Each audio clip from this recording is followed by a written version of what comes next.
नमस्ते, मैं हूं रविंद्र गौतम और आप देख रहे हैं ब्लंटली स्पीकिंग। 2014 में एक सपनों का सौदागर आया और उसने देश की जनता को लुभावने, अत्यंत आकर्षक सपने दिखाए और जनता ने उन सपनों को हाथों हाथ खरीद लिया और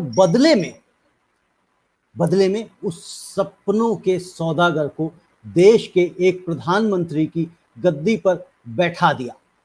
वो सपने क्या थे वो आप दोबारा जरूर सुनना चाहेंगे।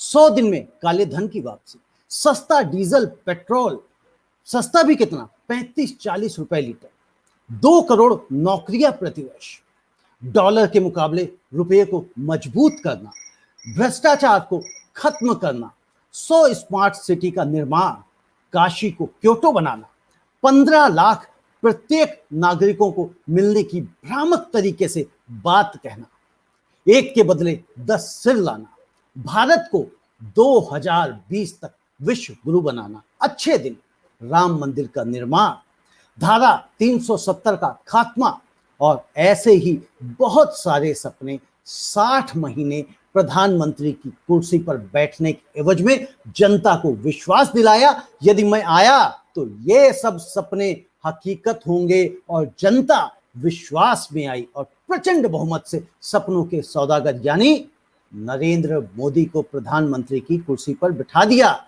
लेकिन आज 7 वर्षों के बाद जनता को 2014 में दिखाए गए सपने कितने हकीकत में बदले और उनके कितने अच्छे दिन आए, आज इसी पर हम चर्चा करेंगे प्रोफेसर गौरव वल्लभ से।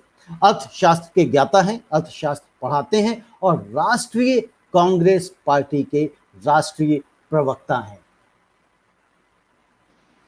गौरव जी, आपका बहुत बहुत स्वागत है। जी नमस्कार। आपके जी नमस्कार। गौरव जी, मैं सबसे पहले दर्शकों को मेरा सादर नमस्कार। नमस्कार गौरव जी, सबसे पहले तो ये बताइए कि 2014 का भारत और 2021 के भारत में आप क्या अंतर देखते हैं? देखिए रविंद्र जी, अंतर बिल्कुल स्पष्ट है। 2014-15 में हमारे देश की जीडीपी प्लस 7.4% थी, जो आज -7.3% हो गई। ये अंतर है, प्लस का साइन माइनस हो गया, यही अंतर है। अंतर यही है कि जो 2016-17 में हमारी देश की जीडीपी प्लस 8.3% थी, वो कोरोना के आने के पहले 4% रह गई। क्यों रह गई? 8.3 से आप कोरोना के पहले 4% पे क्यों पहुंचे? उसके 2 कारण है। जिस तरह से नोटबंदी, आपने जिस तरह से बिना तैयारी जीएसटी लगाई, उसके कारण हमारे देश की जीडीपी आधी से भी कम रह गई।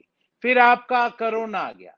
कोरोना को आपने इस तरह हैंडल किया, पहले जो लॉकडाउन लगाया उसको 4 घंटे के नोटिस पे आपने देश में लॉकडाउन लगा दिया। अब आप ये बताइए, उद्योग धंधे, व्यापार, मैन्युफैक्चरिंग, कोई स्कूटर तो है नहीं कि आपने चाबी घुमाई स्टार्ट हो गया, चाबी घुमाई बंद हो गया। उसका एक इनर्शिया होता है, उसमें एक समय लगता है। उसका नतीजा क्या रहा कि दुनिया के 194 देशों में 141 देश भारत से बेहतर जीडीपी दिखा रहे हैं, आज हालत पहुंच चुके हैं। उसका नतीजा क्या रहा? बांग्लादेश, वियतनाम, पाकिस्तान, श्रीलंका, थाईलैंड, ये सारे देश जो एशिया के हैं, चाइना, वो पॉजिटिव जीडीपी दिखा रहे हैं और हम -7.3% की जीडीपी दिखा रहे हैं। उसका नतीजा क्या हुआ कि 10 लाख करोड़ की जीडीपी कम हो गई। जो जीडीपी 19-20 में हमारे देश की जीडीपी 145 लाख करोड़ की थी, जो 20-21 में 135 लाख करोड़ पे आ गई। अर्थात 20-21 की जीडीपी हम कह सकते हैं 17-18 के बराबर है। मतलब हम 3 साल पीछे चले जा चुके हैं। फिर क्या हुआ? कोविड दूसरी हैंडल करने की बजाय हमने तालियां बजाई, जाके मंचों पर कहा हमने जंग जीत ली, हमने कोरोना को हरा दिया। और हुआ क्या? सेकंड वेव आ गई। दुनिया के जब दूसरे मुल्क जब अपने देश के लोगों के लिए वैक्सीन ब्लॉक कर रहे थे, हम तालियां और थालियां बजवा रहे थे। जब दुनिया के दूसरे मुल्क अपने देश की जनसंख्या से 2 गुना, 3 गुना, 4 गुना, 5 गुना तक वैक्सीन खरीदने के ऑर्डर्स दे रहे थे, हम उस समय तालियां और थालियां बजवा रहे थे। हम उस समय इलेक्शन की तैयारी कर रहे थे। उसका कारण क्या हुआ, उसका खामियाजा क्या हुआ कि अप्रैल और मई 2021 में इन 2 महीनों में 2.25 करोड़ लोगों ने अपना रोजगार खोया।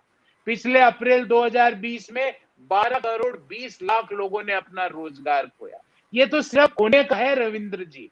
जिन लोगों की पगार आधी हो गई उनकी संख्या करोड़ों में है। जिन लोगों को पिछले 4 महीने से तनख्वाह नहीं, वो भी करोड़ों में, मैं तो उनको भी बेरोजगार हूं। मेरे ऐसे कई जानकार लोग हैं जिनको 6 महीने से तनख्वाह नहीं मिली, वो भी बेरोजगार है। ऐसे कई लोग हैं जिनकी पगार 60% 70% तक नीचे गिर गई, वो उसको भी बेरोजगारी कहेंगे।